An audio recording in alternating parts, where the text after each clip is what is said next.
So welcome to Strath Hits Radio, Season 2, Episode 2. The program is Breaking Barriers, hosted by me, Kevin Ngumu. So in lines with this year's International Women's Day, for all women and girls, rights, equality, and empower, we have Dr. Lorna Mutegi, who is the Executive Education Manager at iLab Africa, the Program Manager in the CIO Leadership Program, the biggest program in Africa currently, and then the former Partnerships Manager at iLab Africa still. So welcome, Dr. Lorna Mutegi. Thank you very much, Kevin, for inviting me to this podcast. It's such a great honor to be seated here today talking about breaking barriers. My name is Dr. Lorna Mutegi. I am an information system scientist. I am a wife to one husband, a mother of 3. I also lead the executive education unit here at iLab Africa, which is an ICT research center based in Strathmore University. And we do a lot of work around ICT research and innovation. And in that center, we've also grouped ourselves in several units. We have a team that is working on Internet of Things, a team working on cybersecurity, related research projects and trainings. We have a team working on software development in the area of e-health. We have an IT outsourcing team that run or provide software solutions to external clients. We do also have our data science team, which is actually where my work here began. Wow. At Strathmore University as an employee. And also, we do have a business incubator that we call at iBiz Africa. We support entrepreneurs to start their journey and run successful businesses. And not only in the area of IT, but in any area, but we really encourage that you leverage on technology. Apart from, said, being a mom, a wife to one husband, apart from that, who is Dr. Lorna Mutegi?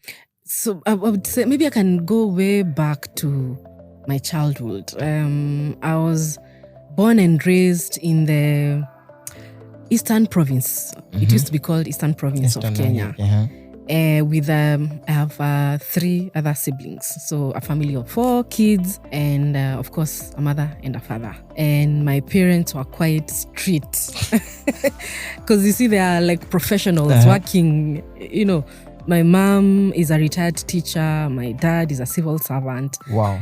So if you do not align with what they say, especially my mom, because my mom was the one who was very much present. So it was quite a journey growing up in that household. So you had to align and abide by all the rules and regulations. But funny enough, I think it didn't feel like there were boundaries and restrictions. But life was really good growing up in that household. There was a lot of love, a lot of emphasis on education. I always say my mom taught me to love books because I have not always loved books. We'll dig into that. Yeah, so my mom really introduced me into the world of books and I love. Like I'm constantly in search of knowledge. I have such a curious mind. And I could say the person who nurtured that curiosity is definitely my mom. Yeah. Never ending curiosity. Wow. So growing up, again, just to put more emphasis on the pivotal role of my mom. My mom was this person who would give us, she had created a room, which was sort of like a study room or a library. Was that strict? She was that strict. And she would give us exams to do. You mean? You see, we would have a pre-exam before the main exam in school. So, wow. So you have a mock. So we have. So by the time I'm sitting down for the main exam at school, yes, my mom has already done the thing. She's given us exams. She has marked them and graded us. So even that pressure to perform or that self-doubt, that wasn't there because it was already cured at home. By the time you sit down for that exam, you already know, I can do this. And fun fact, a funny story, there's a time she gave us an exam, I think it was in class 7, an exam before the main exam, before The main exam, I mean in school. Okay, So we did the exam at home, we finished, she marked, she graded us. Then we sit down and do the revisions. She she was a high school teacher. So even teaching somebody in primary. She had really put in the work. So when we did that exam, we finished, did revisions with her, and that was that. Then we went to school to do our exam. Guess what? The same paper. It was the same exam. Can you imagine now trying, because now the inner battle of ethics and so I was like, do I answer some questions wrong?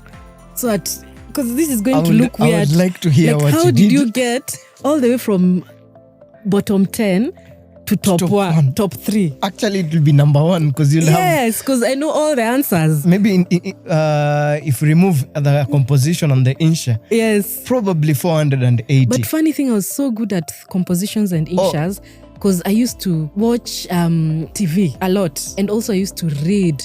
Like, I was so fascinated whenever I would watch a program on TV, even if it's like animation, cartoons, I would like remember every detail and narrate it in a composition or an insha, convert it into Swahili. You're even inspiring me. Now I'm like, I should be like you. You're my role model currently. So my inshas and compositions would really stand out, and people would think, wow, I'm so creative. No. I just have a good memory.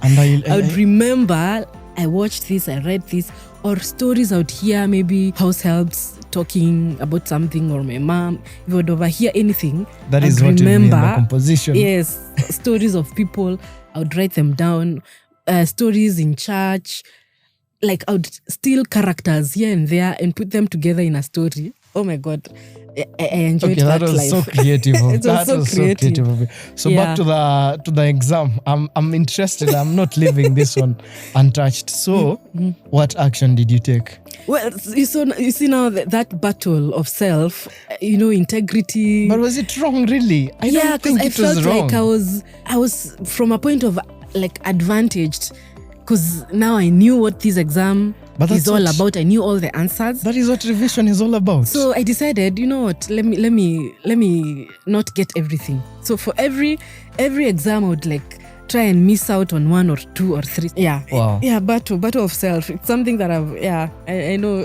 But then it means your ethical standards are high. Yeah. Ever since. Yeah, that was life. And of course, being a child of a teacher, you move a lot because you live in staff quarters. Yes. So you change schools a lot. You move from one town to another.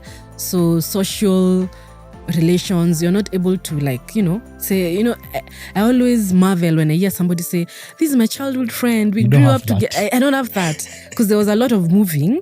Yeah, there was a lot of moving from one place to another.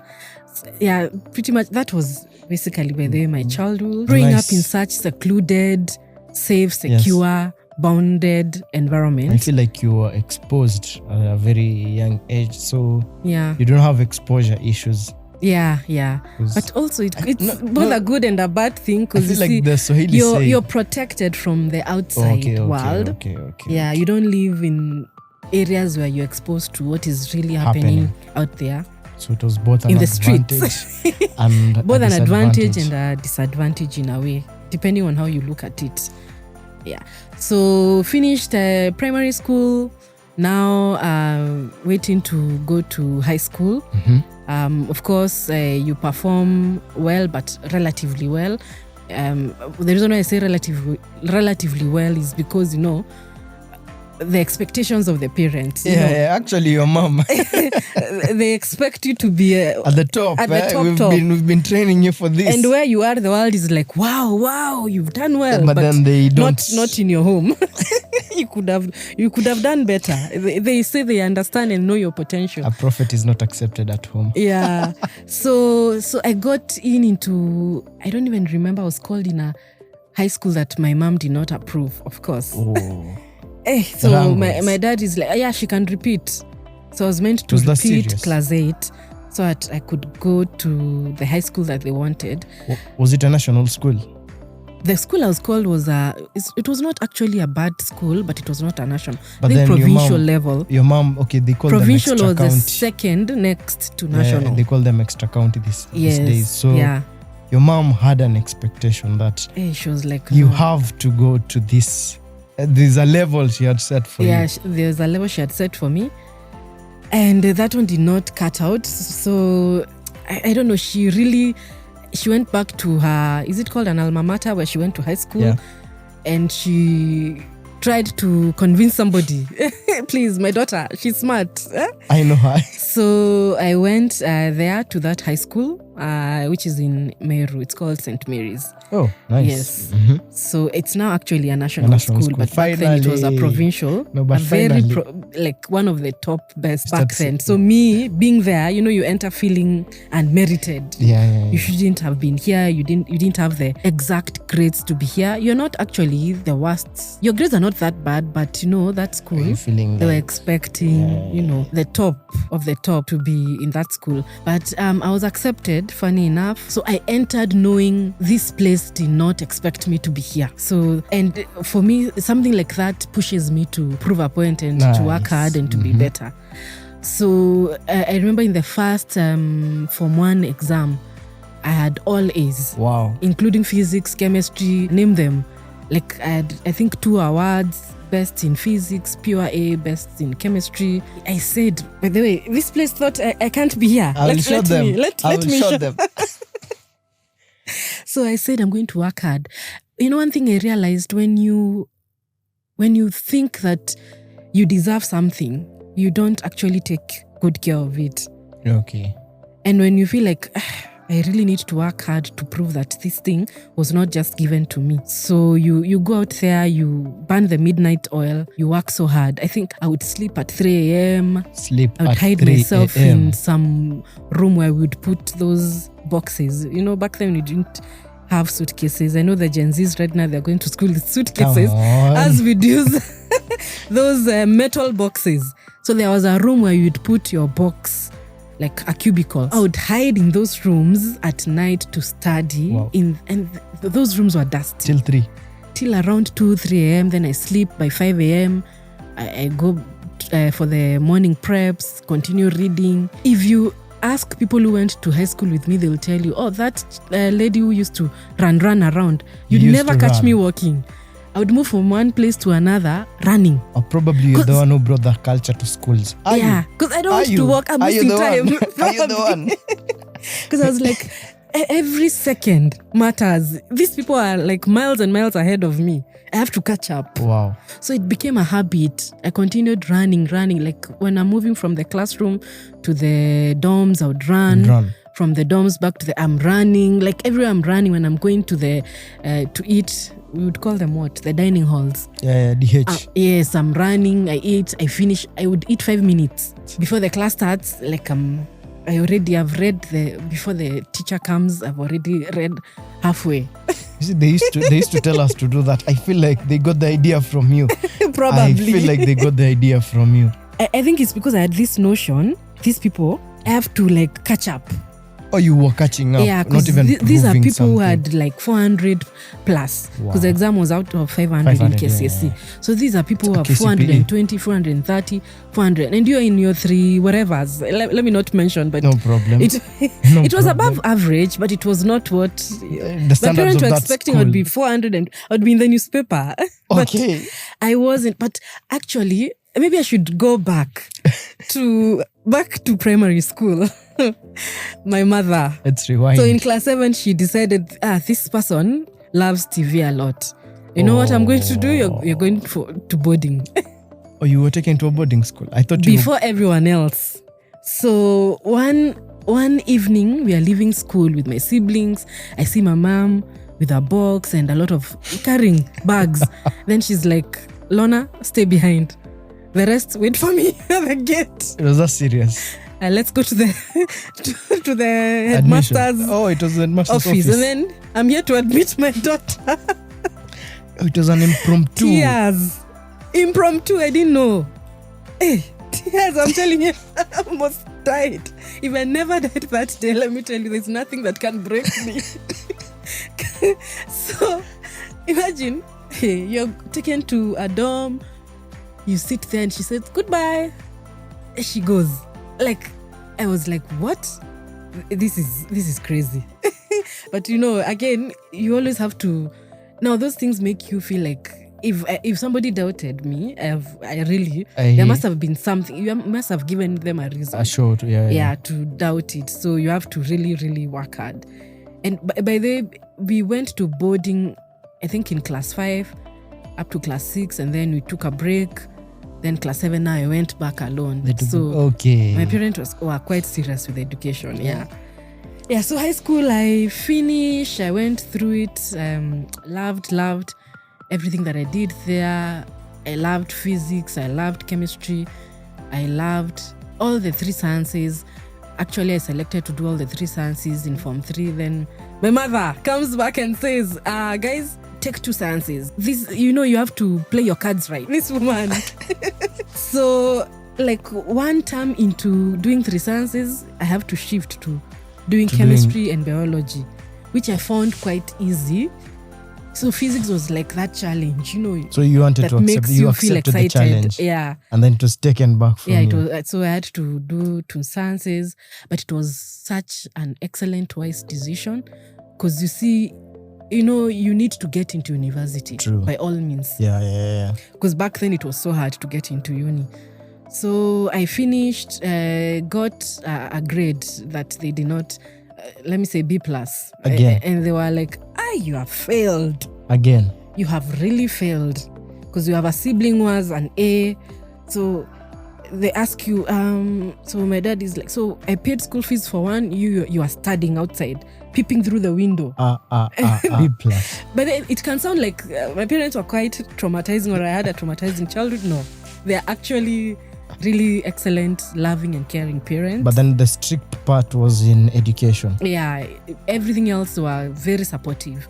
Yeah, so I think when, there's something I say, when baby boomers were raising us, the millennials, they also came with their baggage. True. So they don't know better. So even you, as when you're raising the next generation, there are things that you have to shed off so that you don't, transfer some trauma. But I think every parent wants the best. I think for that their is child. What is what they were focusing on. In retrospect, when I look back, I think they wanted the best for me. So give me the tea. The best thing now that happened. Yes. The best thing that happened. So just before, after mocks, I think Strathmore University, they normally go around schools. I'm not sure top what schools in the country. So they go to and they offer scholarships. Yeah, they say they will award scholarships. Yes, they say they would award scholarships. So I think they came to our school, and I think in the mocks I had performed. There were 3 streams in our school. So in my class, I was always top 3, always. Yes. But in the 3 streams, I would always be top 10.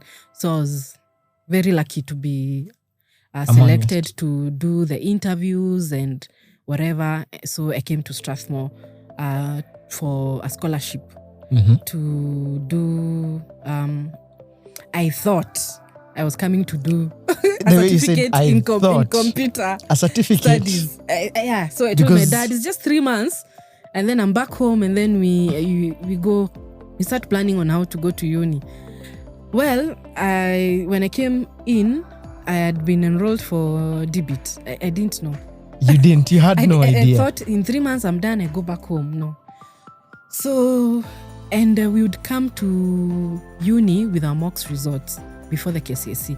Then when the KCSE would come, the results, you would bring them, and they would, Strathmore would decide whether you're still eligible at course, or they move you to a different... because you still got the scholarship, so we just move to another. Maybe if your grade is lower, they take you maybe to a certificate level. Yeah, if your grade is higher, maybe a degree, or a diploma. So my B+, they ask you, do you want to finish or do I don't recall the nitty-gritties. But so I got my grades, I continued with my DBIT. Again, also the pressure to excel and perform was still alive. And I managed to successfully complete. And so during that year, I was doing DBIT. I was waiting also to go to University. We'd wait for 1 year before you join university. Okay, that time. Yeah, that time. So after I'm done, I got called to Moi. Then I went to Moi, but not the main campus. Okay. A campus somewhere in Kiricho. So If you know, you know.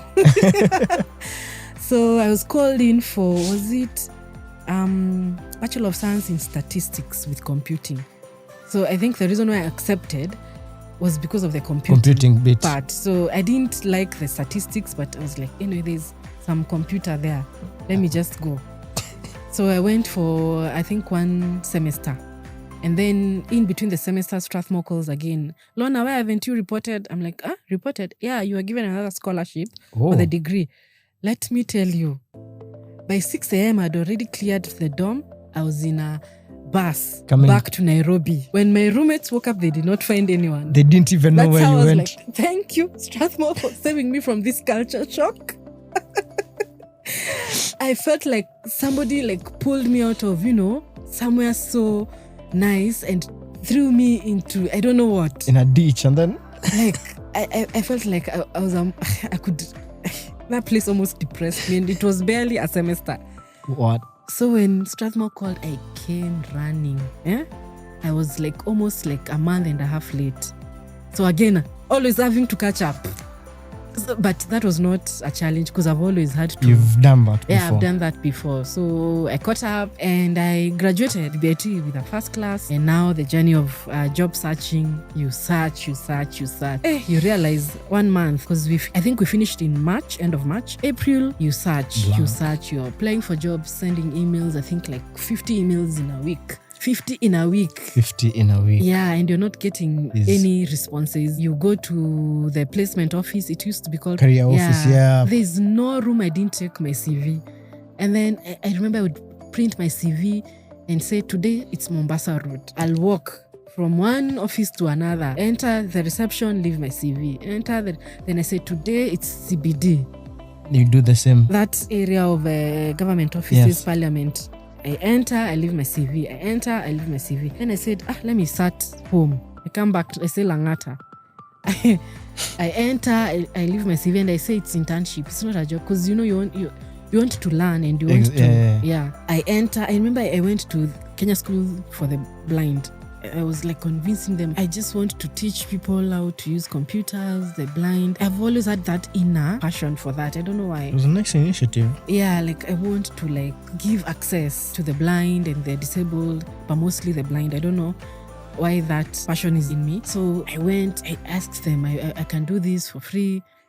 They said they'll get back to me. They never got. So I see a scholarship being advertised on, I think, was it Strathmore website for the Masters in Mobile Telecommunications and Innovation.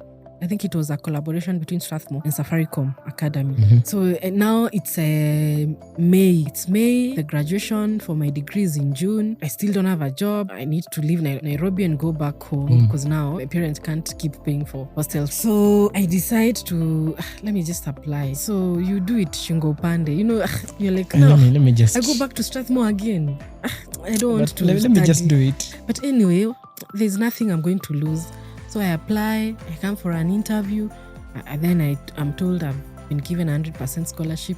Again. I have to do this. Because one thing about me, once I start something, I think that's my biggest challenge. I have to finish. You never stop. I will finish, even if you cut a foot, I will keep going until I finish. Until it's done. Until it's done. I am that committed and persistent. Nothing can stop me Persistence overcomes resistance. Yes. So I got in, I graduated. After graduation, I continued with my master's, and then I continued also looking for a job. I got a job.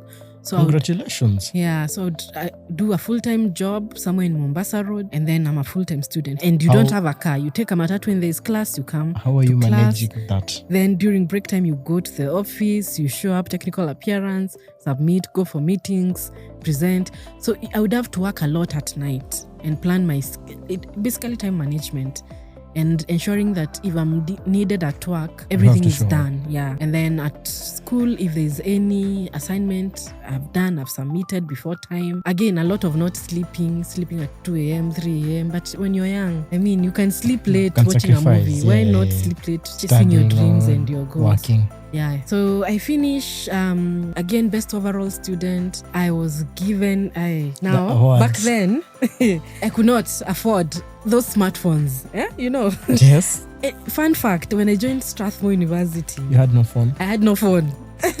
Month 1, January, February, March, no phone, and my parents are not bothered at all. You have to study. That is what is bothering them. KCSE, an uncle of mine just showed up at Strathmore with a phone. Nokia 310, my friend. I had made it. If there was Facebook back then, I could have locked that in. So finally, after masters, where I was working down there in Mombasa Road, and then after now the graduation, I think there was something that happened at work. Yes. And the entire IT department was fired. So you walk into the office and you're trying to log in, and you're the only one who can log in, and everyone is looking at you. You must be the mole. You're the one. Then I'm like, I didn't do anything. So the night before, there was an article that had come out in Business Daily, and I was in the article because of being the best overall student. Okay. So I think the top management there got wind of the paper and they read it. So I was also meant to be fired. So they decided, let's just keep her. They kept you because of that. She has a course in innovation. Yes. So, in this department, this company, we need a lot of you. So again, that is luck. So again, you get confirmed and you feel like unmerited favor.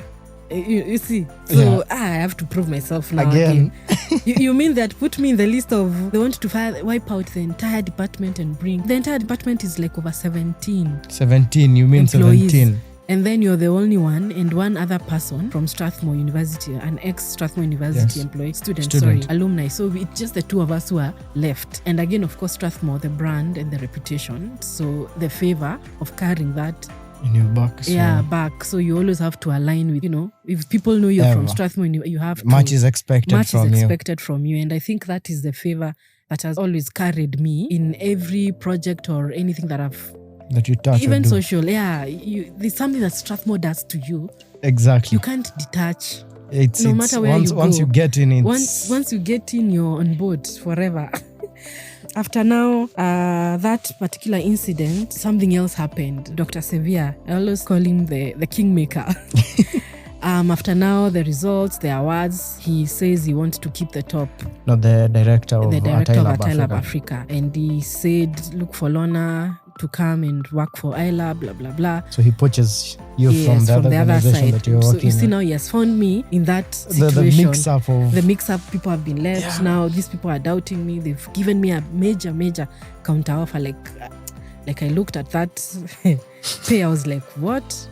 I think all my financial problems will be solved, but is this sustainable? So I took the Strathmore offer, gave my resignation in the other place, and came to iLab to run something that I had no clue, open data program. That was the first time I was hearing about open data and anything data, like the buzzword of data, big data. Yeah. So I'm coming into the interview, I had to Google what this is, so that I sound, at least I know what it is. And of course, during the interview, they tell you, it seems the technical aspect, you don't know, but from your academic, you have the capability to learn. So you see, again, you enter having now a point to prove.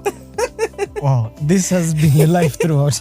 Yeah, so you start now with that, you have to work. This thing has to work. And therefore, I report and I realize I'm the only person in this team. So one of the things that I need to do is also put together a team. So put together JDs of data and business intelligence analysts. It was something I was doing in the previous place. Yes. Business and intelligence, data and business intelligence analysts. So at least it was not so hard to put together a JD. So you are not completely put blank. Together a team and also engage our partner, World Bank, our partner in the government. We ran the first phase successful. We get funded for the second phase. Again, it's successful. And it went on and on and on. We got more projects. So I started doing trainings. I started now teaching. And interesting. My heart came alive when I first entered a class and taught. I've never felt so fulfilled in my entire life. You wanted to be your mom? I don't know. Let me tell you, I always say every time I go and deliver something, like I'm teaching a class and everyone is like, they've understood, I feel like I've saved the world. Like, But best day of my life. You've informed. I always say I'm sure I'm going to retire as an educator, for sure. It fills my heart. It makes me feel so joyful every time I teach. Teaching. But I need to take it seriously, and So I think that's my life. I moved in from one position to another in iLab. I think almost every 3 years I've always moved into a new position, new challenge. Yeah. May your God locate me. Amen. Thank you. That was quite a story. I've really for your really PhD? talked a lot. Oh, I forgot to talk about that. You even forget that you're the doctor. So professional life, I continue working along the way. I get married, then I start my PhD, I have children. So you started during my PhD. You did your PhD as a family person. Yeah, newlywed actually. Barely a Was year. it the same year? Barely a year of starting. A God of miracles. Yeah, I think it was almost a year. A year after getting married, I start my PhD. You're also starting a family, so there's family while you're doing your PhD, and so again, something to prove. How can you handle full-time employment, a job, being a full-time wife, and a student, full-time mother, and a full-time student? Because again, you're in the same class with people who have, like, we call them research grants. They are doing their research full-time. You're working on it when there's time. You have to juggle. So again, you always have to prove a point. Again, that concept of you have to prove yourself, continues. So I had to juggle all those, and of course it was not easy. It was like really straining. Was it the most challenging part of your life? I think when you're going through it, you feel like it is the most challenging, but when you finish, so when you look back, when I look back, I don't think it was. What other way to describe success, really? What other way? It was not actually. When you climb a hill, when you get to the top, you're like, why did I think this was hard? After you did it. Yeah, after you did. But when you're in the middle there, you almost gave up. Yeah, so when I look back, I don't think it was. But it was actually quite something, yeah. If you stick to that, then I would like to know something about your journey that people don't see. The untold struggles, I would say. One thing about being in academia for long is that you choose education over making money. So you struggle financially. So they say when you get education, money will look for you. Yeah, but I think it's not always. So I think it's actually something that I continue to juggle and fight with. Yeah. Looking for money. It's never enough. And then you see, for my PhD, it was fully self-sponsored. So it means I had to ruthlessly save. Where was your PhD? I did it in the University of Cape Town, South Africa. So you can imagine the first year you're traveling, you're paying for your air ticket. Every month, you go there every month for a week, you come back to work. Next month, you go for a week, you come back to work. Yeah, so every week, every month, for like 7 months, you have to travel. And it is out of pocket. So you have to do side hustles while you're still studying. And also you're pregnant. So you're traveling when you're pregnant. You have a home to manage. You have work to. You're a full-time employee. So it was not easy. Like it was. Let me tell you, by the grace of God. Honestly speaking, this is divine favor. Now this is not unmerited favor. You just credit God directly. This is just divine favor that I cannot explain. Yeah, so that's how I was able to survive, and of course the support of family. Like my husband was very, very much supportive in that financial angle. Otherwise, it would have been completely impossible. And then, of course, in the African culture, when you get married, you can't go back to your parent asking for money. So you're on your own. So I tried actually getting support here and there from work, from applying for grants, but they would always say you have to prove that you don't get any other money elsewhere, like you're not employed. So it's either I quit, and I love my job. I never let anything go. It has to finish. Yeah. So I'm in the middle of a project or a new unit that I've been given. It must work. I can't let it go. It can be overwhelming. But once you focus, the goal is finishing. Yeah, because I always say there's a lot of time in a day. Actually, if you plan your day well, if you balance your week, it is possible actually to do your entire week's work before Wednesday. Considering that you have the night. Yes, you can do everything. On Monday and Tuesday and Wednesday, you're done. You've gotten for a the week. takeaway, by the way. Yeah. So you manage the challenges by the side. Wow. A side hustle, a full-time employee. You're still pregnant or you had a baby at that time? Pregnant with my first child. And then there's a family to maintain. And then there's the doctorate degree and let's that not you're talk studying. about black tax. Because also being a firstborn, Your parents back home. Yeah. So it was not easy, honestly speaking. But it's that always going back to God, the author and the finisher of our faith, the person who sees tomorrow, the person who has a plan for your life, a plan for good and not for evil. Like all these things are working for your good, in your favor. Everything is happening in your favor. Just credit God. Yeah. I always say I'm God's favorite child. Indeed, in my you eyes, are. Indeed, you are. I think if you measure me with by your other story, parameters, you with may your, not think. With your story, no, with the story that you've given me, Yeah. you really are. Like, the challenges have been hefty. Yeah, the challenges were quite hard. Yeah, but I think I really sailed through. Yeah, it was not easy. So, have you ever had to choose between two difficult parts? But I think you have. Yeah, by the way, many times. And I never chose. I did them all. You did them all.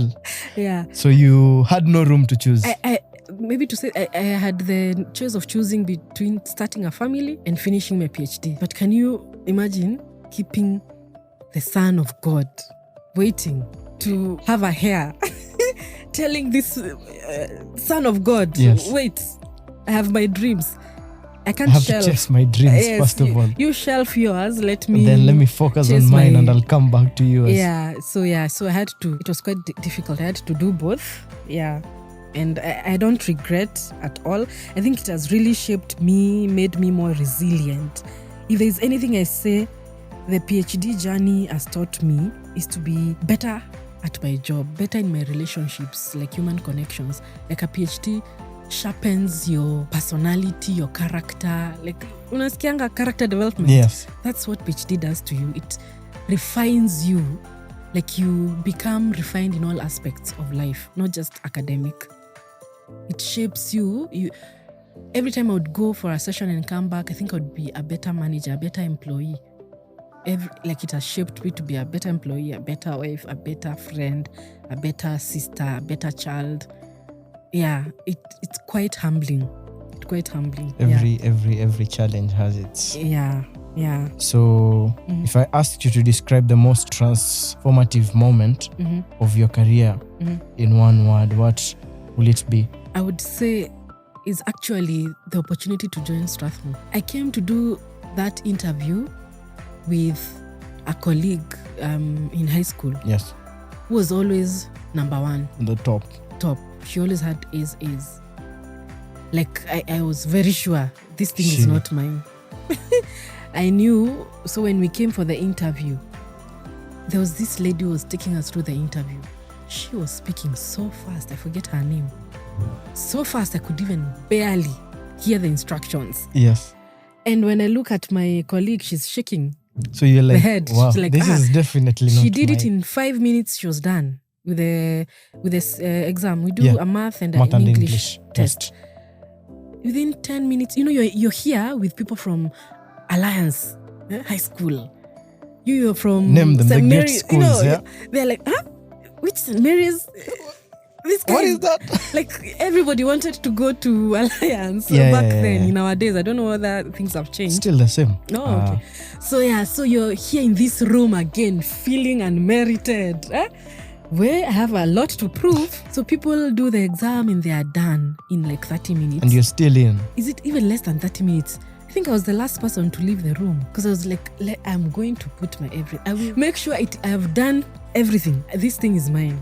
So yeah, joining Strathmore, I got access to many other opportunities that have elevated and shaped my professional journey. Yes. And also working with Dr. Sevilla. He, like I said, is a kingmaker. Like, if you don't focus on other things and you just focus on work and the feedback that he gives, you can actually thrive and excel. There's nowhere you can't go. He's quite to the best. Yeah, very, just say the best. The best, very knowledgeable. Not to praise him because he's my current boss, but yeah. And he's this kind of a person who gives people an opportunity even when they're not qualified. So long as you can see your willingness. Are you willing to do this? Yeah. So the will should be stronger than the skill. Yeah, you don't need to. There's something I was reading, I think was it on LinkedIn, they were saying when you're hiring, hire people who care about getting the work done, not people who are experienced. But of course, there are many ways to look at that. At the end of the day, also, you need to care enough to know, to learn. I feel it. To go back and teach yourself. And so care covers all those other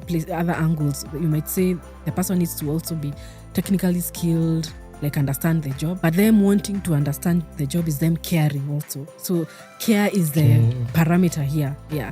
So always hire people who care about succeeding, care about excelling, care about the company looking good. Yeah, not just caring about making money, caring about themselves, me agenda, and then I move to the next company. Yeah.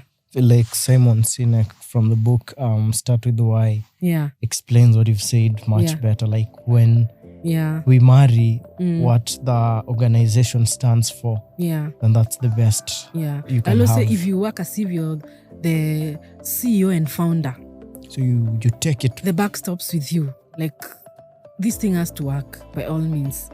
Like, if it fails, it's you. Don't detach yourself from the company that you work for, as if it's employer. Yours. Yeah. If you shine, they shine, we all shine, we all win, we all make money, we all go home happy. Interesting. So I don't know how to put this question because your schedule is always busy. So how do you find stillness in this busy schedule that you have? Imagine sleep. You said you don't sleep. Because you see, I don't think I've ever gotten a time to get enough sleep. Because remember, high school, waking up in the wee hours of the morning, you immediately you come to Strathmore. There was no that 1 year break. Immediately you go to university. Immediately you start master. Immediately you start, like, sleep has been something that has been shelved. Has been deprived from. So for me, I think I find stillness in rest, in the state of doing nothing. Yeah. That's where I would say I'm at. Yeah. So do you feel like you've made it, or is there any other mountain you're going to climb? I feel like it's just the beginning. It's the beginning. Like, I feel like every time you think you've made it, you're at the peak. You realize, Allah, there's another mountain over there. There's a taller mountain because this one was hiding there. Okay. I need to also climb that one, because when you're down there, you wouldn't realize. The best is yet to come. Yeah, the best is yet to come. Every time you get up, you realize there's more, like you desire more for yourself. And I think that's what keeps man going. You cannot afford to not have a reason to wake up every morning. Yeah, so success is the beginning of another milestone that you, like, every time you feel nimefika, I've arrived, another door opens. There's something else to conquer. And it keeps you alive, keeps you, learning and unlearning and, So the end of a chapter is the beginning of a new of another chapter. Yes, definitely. If your future self could send you a message right now, what do you think she would say? Never settle. And when you think you are at the peak, there's more. And I always say this: success is the enemy of progress. So if you tell yourself, me, I've arrived at the end, that is the failure. Then you turn back and realize, people have gone ahead. There's this other thing I could have conquered. It's like saying that you'll never leave your village. This is the ultimate. And then you leave one day and go to New York and realize the exposure you get. You mean there was more to... So you wouldn't have seen that when you wouldn't have, home. If you settled. So success is the enemy of progress. Do not be afraid to learn and unlearn Yeah, it's a journey. It's a journey. Never settle. You're a risk taker. Yeah. You definitely used to, even if you say no. Imagine your I story wouldn't- says so. So I just want to know the boldest. What I've had, I feel like everything is bold enough, but then what's the boldest risk that you've ever taken? How you managed? I would actually say the same thing I mentioned earlier. The PhD? Yeah, deciding to And the start a marriage. family Okay. while doing a PhD and a full-time employee. Like, where do you get the time, honestly? Like, there would be times that you're 9 months pregnant, it's 3 a.m., you're on your laptop, and there's other kids sleeping. They are asking for your Attention. You have to go, oh, this one is crying.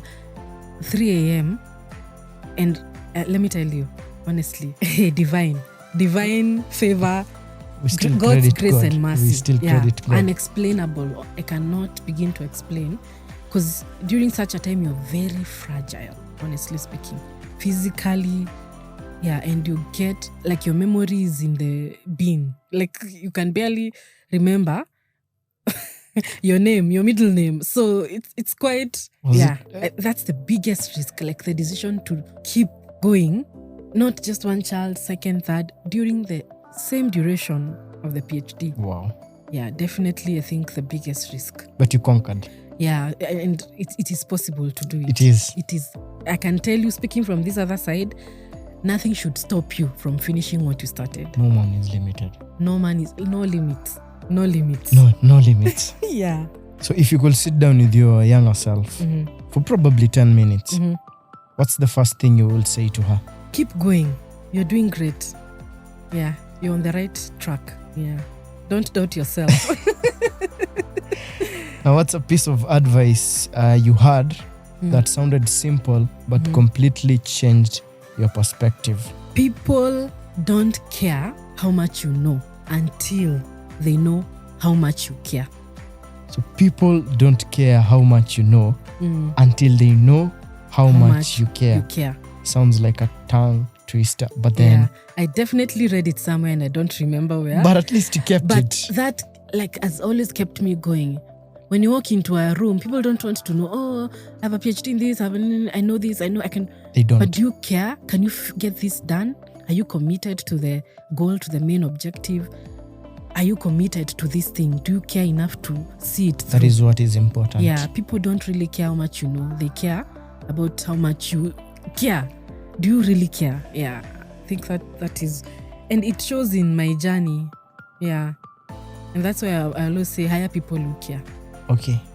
Because you've told us about the mountains, and surely PhD is a mountain. Peak mountain. Do you see another mountain, and are you going to conquer it?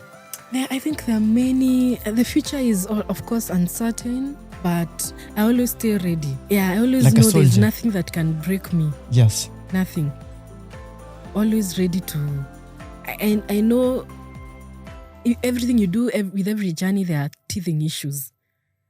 But you know, hiyo meno itatoka, and you'll get to chew that githeri. So it's just being patient, being perseverant. Just persevere, and you persevere. You tell yourself, you can do it. I can do it. I have the ability to do it. I can balance everything. It's not actually balance. I can integrate it all. Yes. I can integrate all aspects of my life. And I know the Bible says you can't serve more than one master. But I feel like this entire story, you're the master. It's you. You're not serving. Okay, you're serving you. You're just serving yourself. Yeah, you're serving yourself, and you have to get it all done. You're killing me with these quotes. I'm actually taking everything. I'm putting everything. I am the master. I am and the I'm master. serving myself. I'm serving myself. I'm not doing it I'm not doing it for my boss. I'm not doing it for my spouse. I'm not doing it for my parents. I'm not doing it for my children. I'm not doing it for my friends. I'm not doing it for I'm not doing it for anyone. For you. It's for me. It needs to get done. And it will. It needs to succeed, and with excellence. Get done. Excellence. Don't just do things to finish. Work like a perfectionist. Yeah, though some people can say it can get in the way. Yeah. Yeah, but I think if you're a perfectionist, it means you're a time manager. It means like you know how to balance. You will manage. You know to make sure everything works out, so that you don't focus on one angle and forget other aspects of your life. How do you want to be remembered? I would want to be remembered as a positive influencer of change in any area. Yeah. May it be in your career. If you hear my story, you feel positively influenced. If it's academia, like there's something that we run with my colleague in iLab. It's called Femtechies. Yes. It's a program where we try to provide like a platform for young girls and women in tech to, a community to collaborate, to meet, to engage with one another, to learn. So that the reason why we started that is to influence positively other women. And you don't need to be a woman in tech. You love technology. I think tech is broad, infused in everything now. Everyone is a tech expert. Everyone knows how to fix everything in technology right now. Yeah, so women, like influencing them positively, knowing that everything can be done. Everything, you can actually achieve all your dreams. Yeah. Surely don't wait for for it to be made easier for you. You have to work 10 times harder. Yeah. That is how you simplify it. Yeah, you have to. And being in Africa, you're not actually working the hardest, because if you're in the global north and you're black and you're a woman, there are bigger battles. So you being in Africa, my friend, you're having it easy. Yes, that's what I would want to be remembered, as a positive influencer of change in whatever aspect. Like if you hear my voice, if you hear my story, it shifts you to be a better version of yourself. And indeed, your story is influencing. Thank you very much. So, thank you, Daktari. Asante sana. It'll be nice. I feel like the divine favor is within and it located me. Yeah. So, hope for the best for me. It's coming too. I wish you all the best. Thank you. Thank you. Thank you, Daktari. Thank you very much. And to everyone listening, I hope Dr. Lorna Mutegi's story has inspired you to keep pursuing, dreaming, and breaking barriers. Because indeed, your story is actually the literal meaning of breaking barriers. So thank you very much, Dr. Thank you very much, Kelvin. Ladies and gentlemen, this is episode 2, season 2. The program is Breaking Barriers, Strath Hits Radio, and I've been your host, Kevin Ngumu. Bye. Bye.